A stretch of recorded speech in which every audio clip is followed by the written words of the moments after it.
share my screen right now, the slides, or? Yeah, Shelly, you can start sharing your screen Okay. whenever you'd like. If you have one monitor, you'll notice that Zoom disappears. Okay. And I just did this, so I'm familiar with this stuff, but just wanting to make sure that you all have the advanced like mega zoom. I don't have the mega zoom.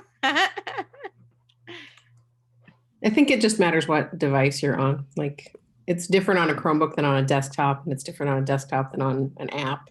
So here we go. I have my little slides here. Here we go.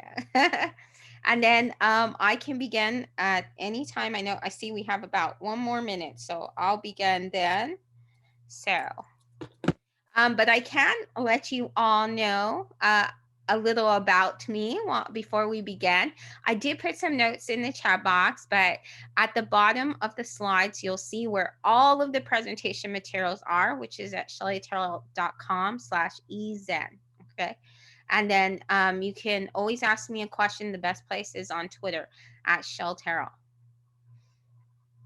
And while we're waiting for the presentation, we do have the chat box on. And if you have some ideas on, you can introduce yourself and let us know where you're from. I always like to get know where people are around the world, because I've seen that people are from different places and countries. I did invite my online students, and they said they've been coming, so and seeing some of the other great presentations. And if you can let us know, like, what is your Zen practice? What do you do that calms you? And then it can help us all, give us all ideas on how to kind of find some peace, or even if it's 5 minutes of peace within this craziness.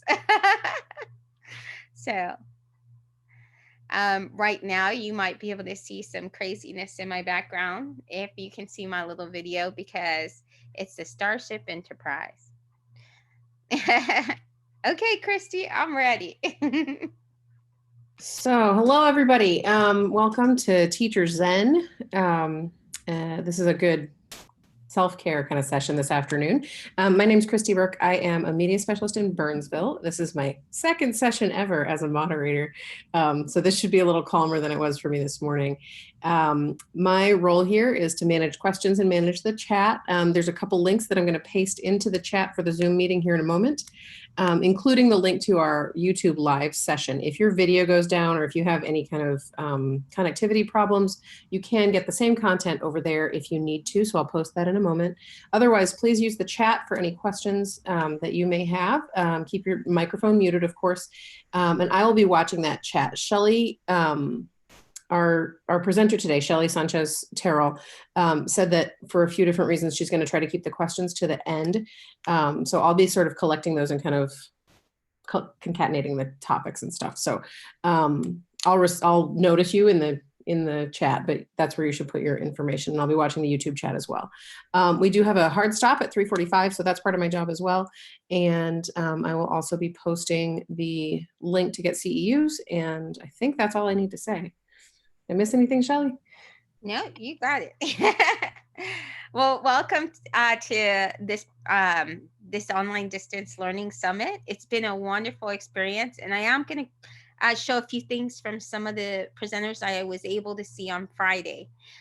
Basically, with this presentation, I thought it would be really important to define Zen, and there was many different types of definitions, but the one that I like the most, because this is what I really believe is Zen, is being relaxed. And definitely the most important part is not to worry about the things that you cannot change. So it's not that necessarily this is going to be an unstressful time. It's a stressful time for everyone, parents, students, us, and the whole world. And so at this time, it's just trying to let go of those things that you cannot change. And I know that's really, really tough. I think for the first week when we jumped in, I will let you know that I am an author. I've traveled all over the world as a consultant for about 10, 15 years. I've been to over 22 countries. And now I have a daughter, she's 3, and I teach. I'm in charge of, I'm a STEM teacher in an elementary school. I'm in charge of K through 5th grade. And so we use Google Classroom and we use Zoom. We also use Google Meetings. And so I'm going to go from that experience as well. And I really liked from one of the presentations, and I think this captures that as well, by Daryl Booker. And I gave his Twitter handle. He had a great presentation on assessment. I definitely say you should check the recording. But I really liked his quote, "Give yourself grace during distance learning." And the only kind of edit I would make with that is give everyone grace during distance learning.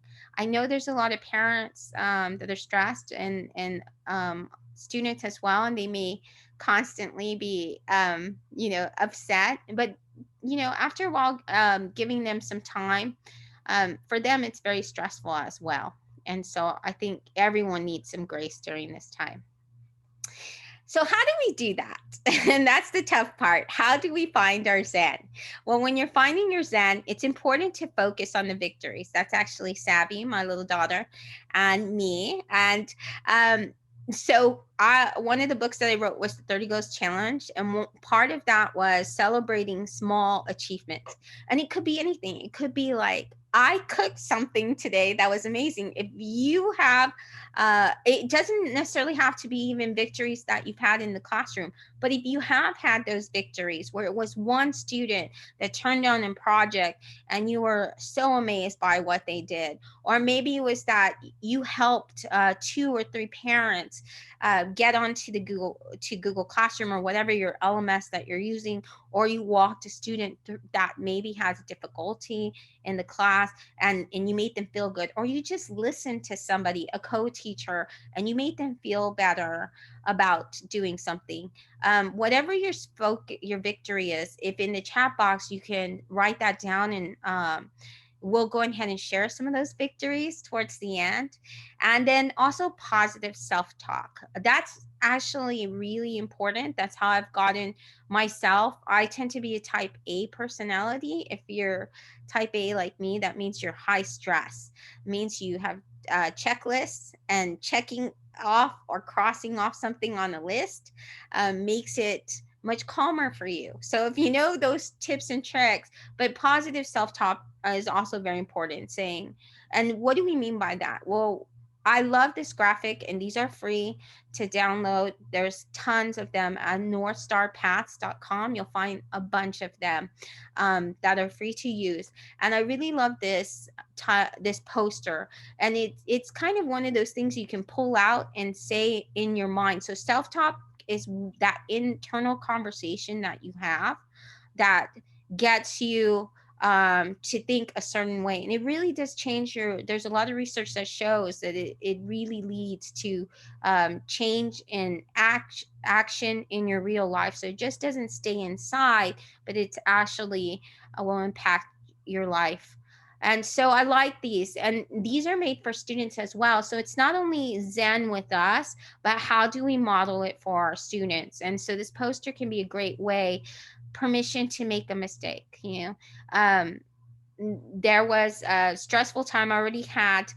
I have over 100 students sometimes in my live class sessions, and that's because we have K through 5th. So we've gathered together as a team all of the specials, which could be, and you might think of it as electives, but it's PE, art, music, project-based learning, and we put it all in one class to help each other, but also so the students wouldn't have to go to different ones. And that is taken, sometimes we have where the session doesn't go well. The technology, today we were making Baby Yoda and it lagged. If we were to, I had to start and reboot again sometimes. if I were to just be paranoid in front of the kids, so I allow myself. I say, okay, it's okay, and let the kids know too. We had some that were kind of frustrated, and we said, it's okay. We're gonna keep going. It's fine. But it part of that is that positive self-talk, telling myself, oh, that's okay. We're gonna have technical difficulties. Just keep going. It's fine. And it's your if you can celebrate your little victories every day and tell yourself, a great thing versus focusing on all the things that went bad, then that's really going to give you less stress. Cultivating relationships. And I think that's the most important thing about all of this. So, what makes me feel better at the end of the day is that connection with the students. And if everything else didn't go as planned, or I didn't have as many turn in assignments, or if today, we had to do teacher observations virtually, and that was kind of stressful for me. But at the end of the day, whatever we have to deal with, that we can't change that. Those things do not change. But how in our students as well, they're not in the physical classroom. We can't look over them and make sure, oh, they haven't turned in this, they haven't done this, they haven't done that. So I think it's that relationship, having that important bond with them and connection, and realizing at some point, distance learning is very hard, and there may be certain types of situations. I know some of the parents, I also am the tech support at my school, and some of the parents have let me know, they have 5 children on one device, which is a mobile phone they leave, or they don't some of the mother a mother told me, my daughter, I don't leave her with any thing that would be connected to the internet when she is at home and I'm away. I want to be able to monitor that.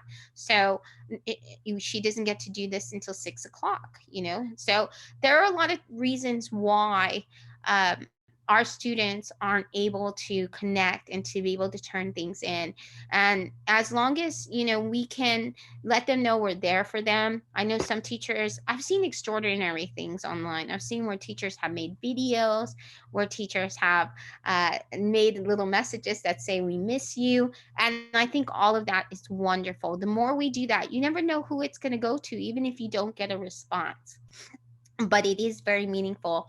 Last week we had a parent share with us and said, look, I haven't told you for the last month of this remote learning, but I wanted you to know, let all the team of teachers know that you all are really making a difference, and we truly appreciate all you do. And so I'm sure there are other parents who feel that way at times, and maybe they just haven't gotten around to thanking you yet. But trust me, when you go back in to the classroom, there will be a time when we get to be with our students, and the parents will communicate that to you. It is making a difference. One way we can do this is through virtual check-ins. And so on my blog, I do have different types of virtual check-ins you can do. We're going to try one of the virtual check-ins. I can't see what's in the chat box because I'm running this session, but this is a very quick, easy one you can do. So a student check-in is usually when we have them in our elementary school. So all of our teachers, we do it.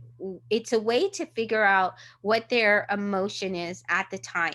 They greet us at the door, and at the door we can do different ones. Sometimes we do the little elbow bump, sometimes we do a high five, sometimes we do hugs, sometimes they tell us something. It can be also a check-in of a review.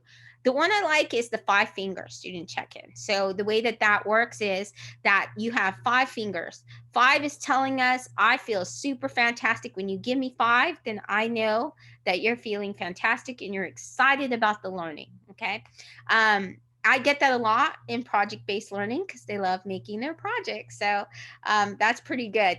And then 4 is, okay, I feel happy and I'm ready to learn, but it's not quite a fantastic. 3 is, I feel okay, I'm open to learning, but it's just okay. 2 is, and 2 and 1 are the ones you want to stop and you want to, get back with the students earlier and have a private conversation, let them know, what's going on, and try to find out what's happening. I feel unfocused or tired. And then one is I feel bad. I don't want to be here. When students have let me know this, and it's really quick, it takes like maybe 2 minutes to do the whole, class coming in. And then I make a mental note, write it down as soon as I walk in and they do their warm up. But you can do this virtually. So the way you can do this virtually is if you're doing a live session, there's two ways. I want you to either put a number down, 54321 in the chat. That's all you have to do is put one of these numbers. You don't have to tell us why. You don't have to. If you're feeling fantastic and you want to share, okay, you can let us know why you feel fantastic. And then if you are on the video, if you want to participate and give me either a 5 or 4, 3, 2, 1, that would be awesome. Okay, great. Shelly, these people are so on top of things that they were already participating. Oh, in the really? Untitled That's Chapter before we awesome. did. That's how great this room is. And Christy, if anyone wanted to share their why they're feeling fantastic, that would be great. I got a lot of numbers right now. That's all. I'm gonna put a 4. Now I'll tell you why I put a 4. I feel fantastic about presenting, but one thing that did happen was that I had to put away. My dog son of 15 years passed away this weekend. So I'm kind of giving myself that grace today for a lot of things, or else I would be feeling fantastic. But I do feel a 4, and all these smiling faces that I see, the few that I see on the camera, are really helping me here. So, okay, great. See, very easy. Let's say you don't have a live class. I know some schools, they don't allow to have a live class. That's fine. Jenny and Magira, really awesome. You've probably seen some keynotes. She's great in the Google world. But one of the things she did was this distance learning check-in. It's a Google form. You can also use Microsoft Forms. They have one you can copy. All of these you can make a copy. And if you go to at shellyterrell.com/ezen, I have the slides, which are clickable slides, and with all these links. But it also has where you can find these different sources on sharing. It's free, and it says make a copy. You just click the link that says make a copy, and then you can edit it any way that you like. You can even keep it like this. So a check-in is to do every single day, Monday through Friday, but it could be the same one. And it's just asking those students, how are they feeling? And they will let you know. I have found out things like, hey, one of the mothers she wasn't able to, she just got out of surgery before all of this. And I learned, her daughter was helping her with all the chores. So, you learn a lot about the students, and then you understand, and that gives that tighter bond as well. A virtual check-in is actually really good too, because they get to know about each other. So it's that connection that they make with each other, and then they get to support each other. I've seen the students do that as well. And so that's really, really nice. You can also do it with the Padlet. I love this. My students, these are actually some of the students that did from one of our Padlets. This is where it's a sticky note board, and it's very easy. They can add emojis. So I usually tell them to add an emoji so I can get that visual feeling there. They can learn about each other. This one, they had to say things that they were very good at. Okay. So check-ins can be different types of prompts that they quickly answer as well. So it could be a relationship building kind of activity to do. You can find more of these if you visit another of these recordings from Friday, which was by Ben Friesen, and he did 5 relationship building activities. And a lot of these were student check-ins as well. The next is wellness. In our classroom, especially now and going back, it is so important to have some kind of social emotional learning within your class. Students, they're going through this. They're scared, and the way they're handling it's important that we can model that in the classroom. So sharing some ideas on how you create your Zen that would be appropriate for your level of students, that would be great. What am I talking about? You can write it in the chat box, but ideas you might have is, how many of us keep a journal? Journal our feelings. That would work for several age groups. Doing things like I have my own little area outside I'm going to try to show it to you afterwards so you can see the setup. One day when I was feeling stressed, I did all of my work, 6 hours. It was a beautiful day and I just needed the air. And I worked outside the whole entire time for 6 hours. And so it was my Zen, my little Zen area. But having that, whether it's you're taking a shower and that's your Zen, 5-10 minutes, whether it's that it's your yoga time, nobody else is around. And that's what it means too. It's just you by yourself. Find a way for at least every, that you can have at least 5-10 minutes to yourself. If more, even better. Ideally, you want to try at least 30 minutes, is what I hear. Being active some way. I remember the first week of the distance learning, because I'm in charge of tech, and I help the teachers and the parents and the students. I probably slept 1 or 2 hours a day because it was just, we had to get all of this done then, and it was they told us right after spring break we started, and it was tomorrow, Tuesday, we started. And after that, so I understand that sometimes there are those moments when we feel like, okay, you have to get your grades in, and you might be that day, but don't make that permanent. Don't, after you've had that craziness, you need a break. And there is a couple of days where I took off, didn't have any technology. I took a day. I didn't even answer the phone. I put it away, and I just decided, or I'm walking that day, I'm having nature around me. So it's good to be active as well. Make sure that if you know, like you have grading, something like that, and you have to stay at the computer for a while, every 5 minutes we go and take a break. One of the things I loved when I was traveling, so if you're in an airport in China, if you ever go on a flight in China, if anyone in the chat box has, then you'll probably know this. And maybe those that are in the video will kind of help me too. They take little exercise breaks. The whole plane gets together who wants to participate, and then they just do things like a stretch. So if you want to stretch with me right now, stretch, let's move around a little. Okay, awesome. I tell my students, your fingers, wiggle your fingers. It's good to make your fingers stretch and your hands, because if you're typing all the time, then those are the things that are really going to be impacted as well. Take a few breaths. And then there we go. We had our break. You do that, get some water. Make sure you're getting your waters. And if you do that, you're going to go for a long haul. You have to do things. I set a timer on my phone. Make sure every 15 minutes, whatever you want to take for your break and you're comfortable. Getting some fresh air, walking outside, or even opening a window. I know in some of the students, they can't leave. So in one particular one, they quarantined the whole apartment building. Nobody could even open the door, but they could open their windows. And so I know there's a lot of places around the world. In Italy, that's one that I learned is in Italy and France. They have areas where the whole neighborhood will go out together, and then they'll clap and they'll yell and they'll sing. And so that's really a great way to get some fresh air. Or there's a lot of videos out there that are showing right now how you can make a plant at home. Something like taking an avocado, and then that's some way to at least get some kind of nature around you. Modeling well-being for your students while in the classroom. What does that look like? Well, it's good to teach them kind of ideas of what they should do. The same things that I was talking about. They see you doing it within the class. They see you got some water, and you say, okay, kids, it's time to go grab your water bottle. Let's all take a drink together.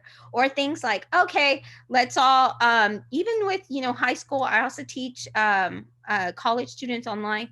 Okay, let's all take a break real quick, write down something that we're feeling. We don't have to show anyone, but, it's in, or letting me know, oh, let's all get up. Let's walk around, or why don't you show me what's, at your window. Okay. But here are some ideas. This is from Kid Inspire, another free poster. And this gives a lot of different ones, even some I've used with my 3-year-old daughter. Move away from the distraction or a person who is bothering you. And these are ways to really help in the class as well. Establishing routines in a schedule is super important right now, even for online, because it's very easy for us to get caught up and be at the computer and do a lot. So for us to make sure those breaks are planned in, this is a sample schedule that you can copy, and then you can edit the way that meets your needs for your schools, the demands for your schools. It's just an idea of what we have. And the reason why the times are different is, if students want to check in before, if you have to be there at 8 a.m. So my partner, he's also a teacher. He teaches for high school. He has to be in 7:45. So of course his schedule is going to be a little bit different than my schedule. But over here it has for the kids something real simple. Do your check-in. Maybe it's through a Google form, or any way you're doing it, and then to start their assignments. And it also helps them as well. It gives them like a sense of normal within being in a class. And so if they know, okay, I'm going to have my live class for math this day, or I'm going to have it for science, and it's all there together. It took us a couple of weeks to get this all together, but we do have this kind of schedule. I go from the 2 to 3 part. That's my area, my part. And then we have optional. We tell the kids this is optional.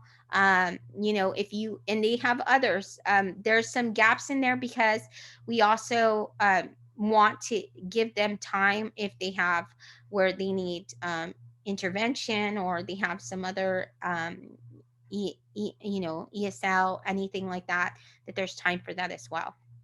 And also for family life. So we let them know it's suggested but optional.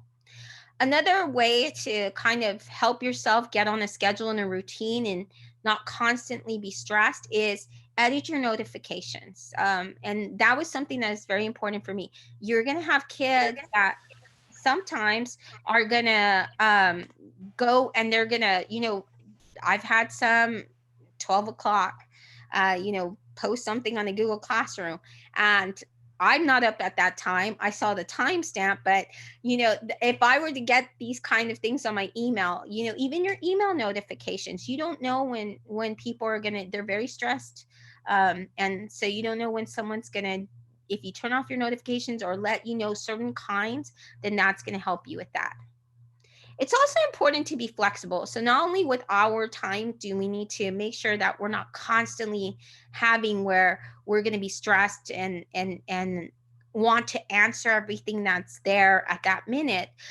It's important that we understand that students as well, if we set, okay, you have to turn this in within this day, we have to be more flexible with that, flexible with the grading.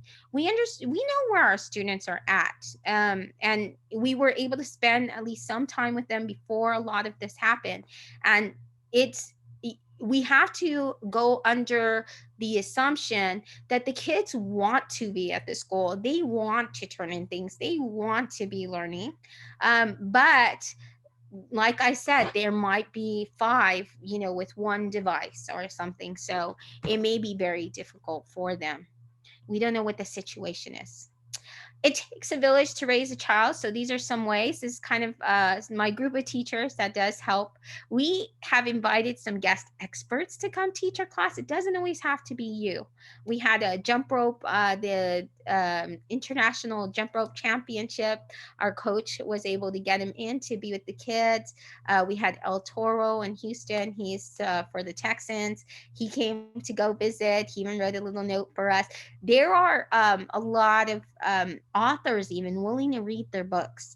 And the other thing that we did was we have 4 different specials classes that students take. They take and our students have a very packed schedule. They have art, they have music, they have library. So they have more than that. They have project-based learning, and they have PE.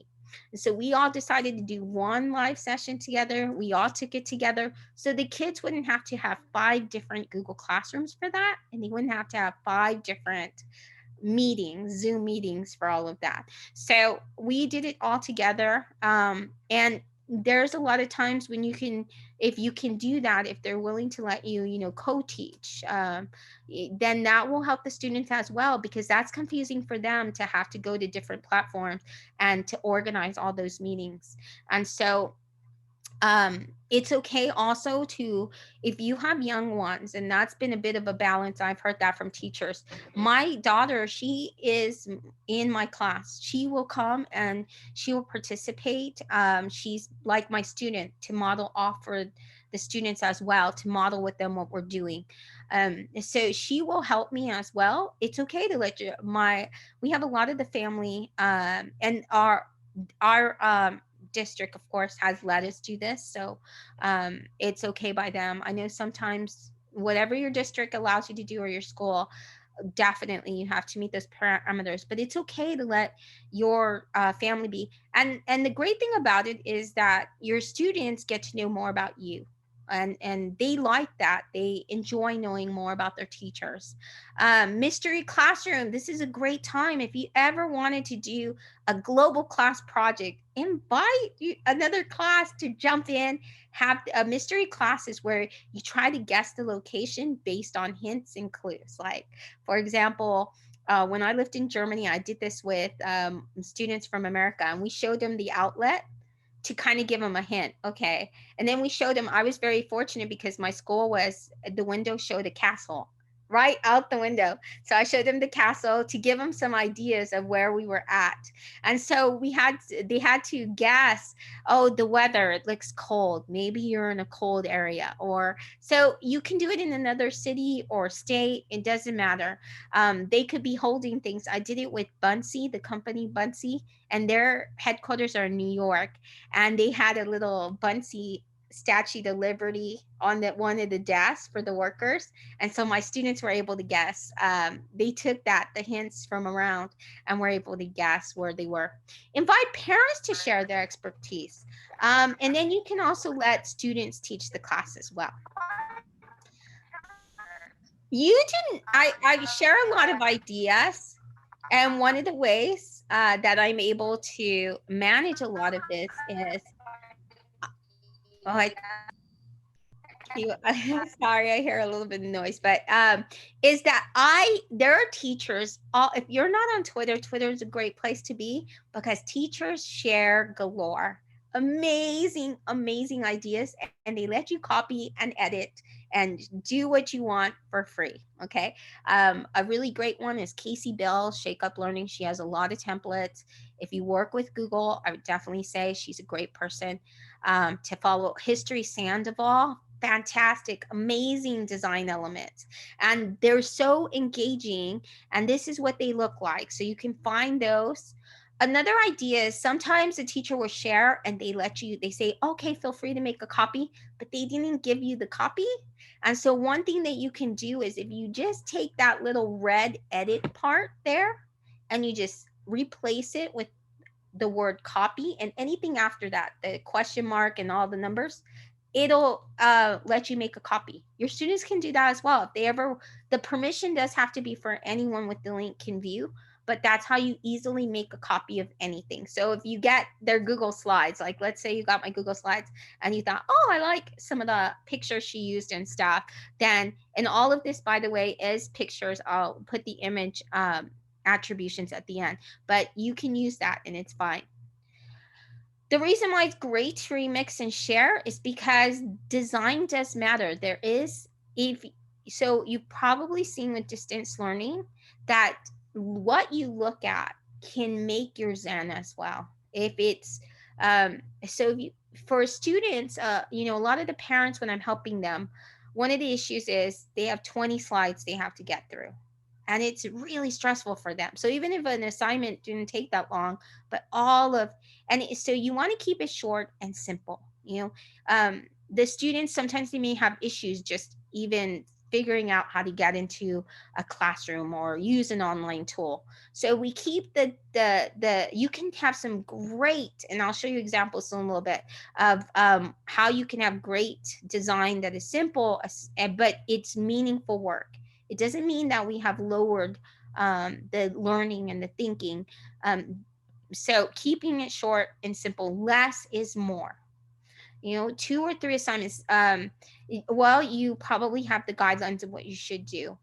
Keep it short though, because they have other subjects they're going to have to do too. So if everyone did, let's say, an hour or two every day of work, and then they have 4 subjects, that's 8 hours. Or if they did, so it's good to get together and collaborate for that as well, so you understand what the demands are for that student. And they may have, like I said, EL, or they may have accommodations that need to have been met as well. Giving meaningful choices. One of the projects we did was, um, there was a site, and one of our teachers, we had them create a letter for the elderly, and they could mail it, and it gave an address. And this company took every letter, and then they made sure it was sanitized, all of that, and then they sent it to the elderly. Some of our students, we were flexible, and we said, they asked if they could do it with their grandparents, and we said sure.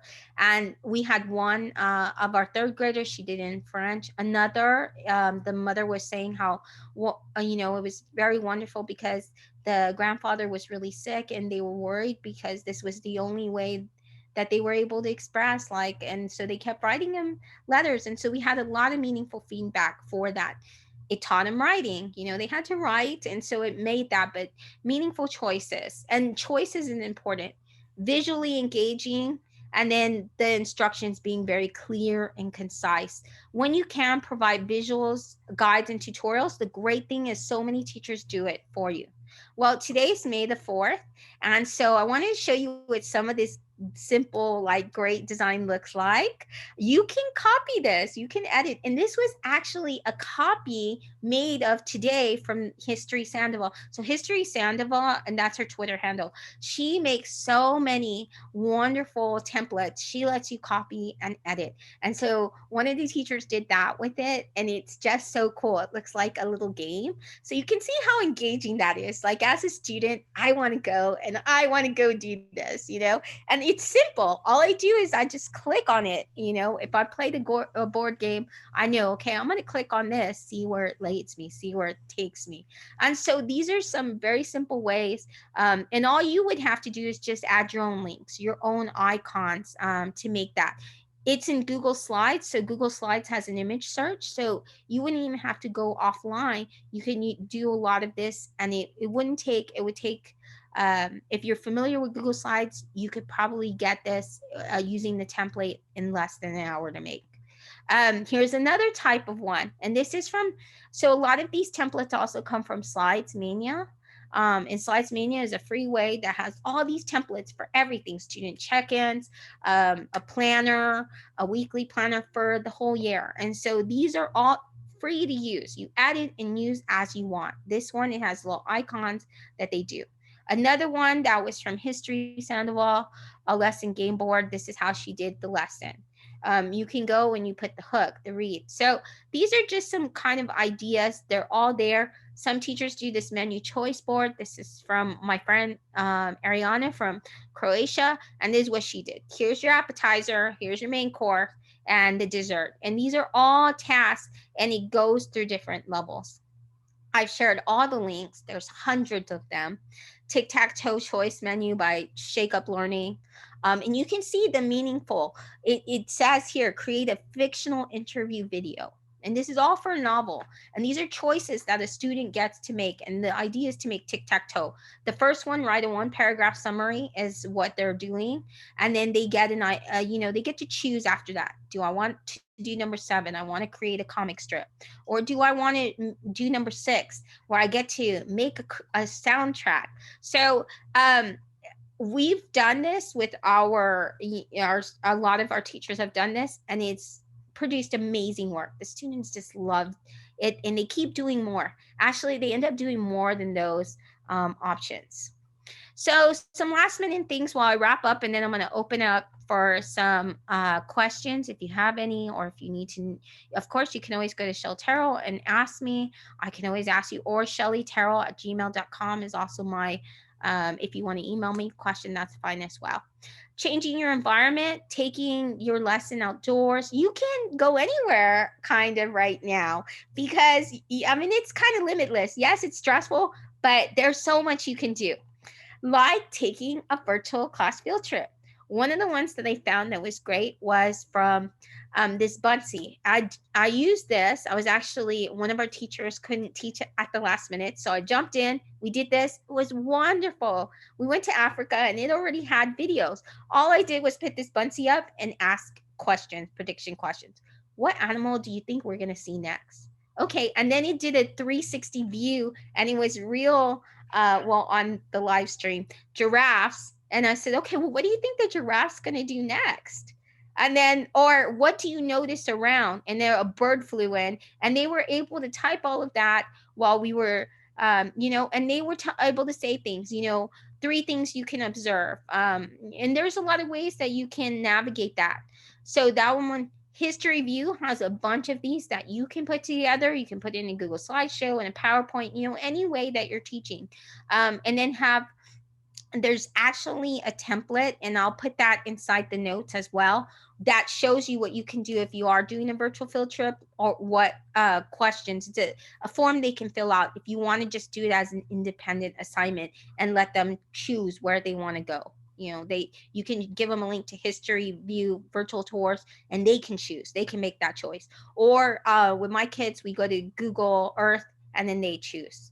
And then finally, the most important one, I think, well, all of these are important, especially relationship building, but have fun and be bold. This is your chance to try things. I know it's stressful. We don't know it. Having a summit like this, I saw just in the tweets today, and congratulations to the person who, it was the first presentation ever, but she took that bold step and she went and she presented. I'm hoping some of my students took the bold step to participate and do things. Go and do the Flipgrid. Flipgrid's an awesome tool to engage students. Maybe you've never used Flipgrid. They have a Flipgrid photo booth for this summit, and so you're able to, for the distance learning summit, do a fun picture on Flipgrid. Then you'll be able to experience as a student, and then you'll be able to know, okay, is this something I want to do? But the things that, if you haven't been able to do a connection with a class around the world, this is a great time to try. Get a guest speaker. I know with us, we've gotten a lot of guest speakers right now, because they have to do things online as well. So there's so much that you can do, and I would encourage you to do it. So finally, these are the resources where you can get the resources. I get that question a lot. Where do I get my images? They're images free to use from Pixabay and Unsplash.com. I made this Baby Yoda GIF from Jiffy, and the icons that you saw, I edited some from Flaticon. I'm open to any questions that you have, or if anyone wanted to share why they felt like a 5, that would be awesome as well. Or any small victory, or any victories you've had with distance learning or a resource, we're open for that as well.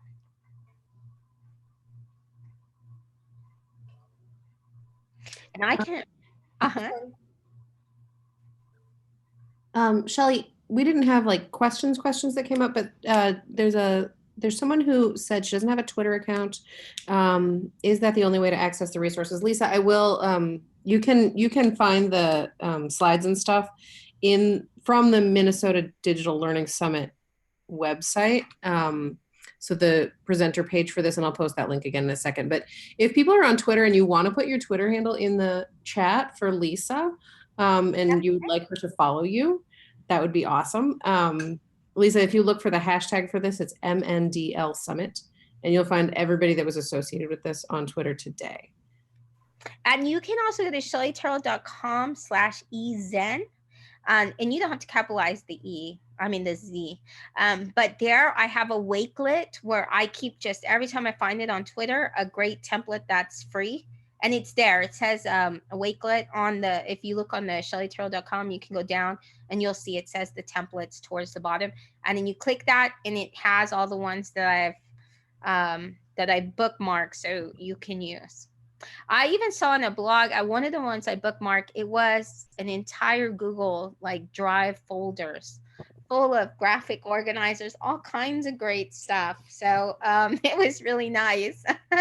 And I tried to bookmark their tweets so you could follow them too. The great thing about Twitter is if you don't have to be on Twitter to get the resource. So that was a very good question. You don't even have to join Twitter. It'll show you their tweet and you can get the link from them.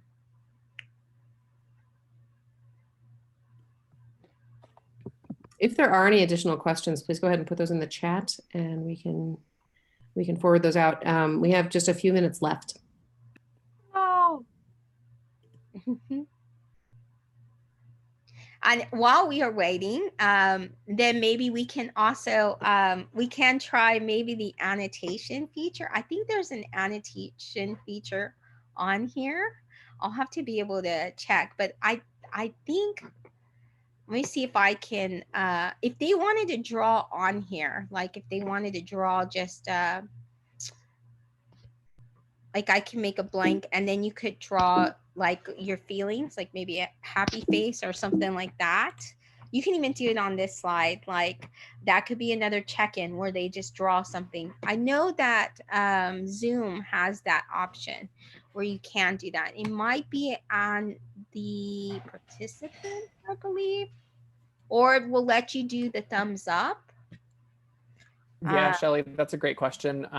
We're running the summit off my account, and I turn off annotation on purpose. But so I think I have that turned off in like the private settings outside of this meeting. But at the bottom of everyone's screens, you should have reactions. So you can give a thumbs up or a little applause. If you want that, you can see them pop up on screens. Yes, and we can try that. I mean, right now is a great time to try different things so you can see how your students can give you feedback. I don't know if I have the reactions online. Hi, Shelly. This is Sean, longtime listener, first time caller. And that joke, I've made it almost every session I've had the time to make a joke. So it's still going over good. But we've had a lot of returning visitors. So for those of you who are on your third or fourth session, sorry, my jokes they're free, so enjoy them. The question I wanted to ask, because I can, is have you used the Q&A feature in Google Slides before? I know that I've done it from YouTube Live. They had that, and then they took it off, and I haven't used it since then. When it used to be part of like I think Google Hangouts it was then. So I haven't used it yet. Yeah, I'm so curious because I haven't really used it yet either, but when you hover your mouse over your slide here on the bottom of the presenters bar on the bottom, you'll see that Q&A. Yeah, and so that's a way that if people haven't played with that yet, you can set up a Q&A session for your slides and it should pop a little link up. I don't know, like I haven't really used it. I used it once at a staff meeting and I was like, that's pretty fun. But then life got really busy and I haven't got to try it again. So I was just curious if you had a chance to try that one. So my husband, he says that Pear Deck is the one he recommends for that. And I think they have a question feature there. But I will say that for the Zen, you want to limit the amount of tools you have. And the top 3 that I've heard teachers love across districts, and I have over 11 schools that I do PD with. Wait, let's do this. Flipgrid, let's do this. Pear Deck, and Pear Deck was one of them, and Edpuzzle. Those were the 3 I heard teachers love. Okay, what are we doing? Question and answer? Oh, no, I was going to have people put their guesses in the chat. What are the top 3 tools? So in the chat, if you want, we only have a couple of minutes, but in the chat, why don't you put your number 1 tool as a teacher right now during distance learning? What's your number 1 tool? You need it daily. Like I agree with your top 3 as well. But if anybody wants, like that's kind of a fun thing, just pop it in the chat. Yeah, definitely. Screen. You know what? I would agree. Screencastify has saved me during distance learning. Ooh, those of you that love Screencastify should check out Loom Pro. Loom Pro? Okay. Yep, they are completely free for education now in response to COVID-19. They didn't just make the shift for this time. They just said, you know what, we're wrong. We need to give this to all students and educators forever instead of just during this time. So they did that. And That's awesome. It's pretty robust software. Well, and that's a big deal. You know, we're kind of in the tail end and totally jumping on this, but the Screencastify, when I looked at that, that's supposed to go away on like May 14th. So there's 10 days left of the free full version. Now they may change that. You know, I'm not gonna. I love me some Screencastify, but I do like Loom, and so that's kind of a big deal that Loom has made the switch to EDU, sort of like Flipgrid. Flipgrid made that commitment to education as well, free for education. Teachers love it. Yeah, and G Suite for education, free for teachers. Like, come on, companies, that's some pretty great cred you get there by helping out teachers and students for free. It seems pretty cool to me. Yeah, and Christy made a great mention about Loom looking more fully featured. They do have a complete web-based version also. So you can have a real slick web-based version, or you can have the more fully featured desktop. And then it allows you to store in theirs or download. It's just neat to see how many different options are coming up, and it makes sense for that to happen in education. I did see one tool I hadn't seen before. So usually I've seen every tool. Communication. So whoever wrote the communication, that's awesome. I'm going to show you real quick. I'm going to put in thank you so much for the great positive feedback. I put the link so you'll be able to see the resources, and you can kind of see it here. It has everything in that link that I showed you, shellyterrell.com/ezen. But it has a presentation. If you go down, it has all of this, everything. It even has your templates there. And I've got to add some more actually, but yeah, I've never heard of communication. So I'll have to look that one up, because that's the one I haven't heard yet. I do want to leave real quick and say an applause and a congratulations for the team. This has been an awesome online conference. I really enjoyed the presentations. And I had to go back, and I'm sharing the slides, but they have been amazing. So, and thank you to all the presenters. Y'all have done an amazing job.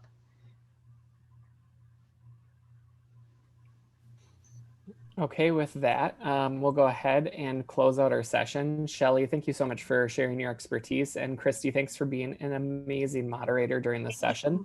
We'll open up our next session just about 4 o'clock, so you can jump on over. And we have a great session lined up, so we'll see you soon. I'll be closing out the room. Bye, everyone. Thank you, Christy. Thank you. That was super fun. You're awesome too.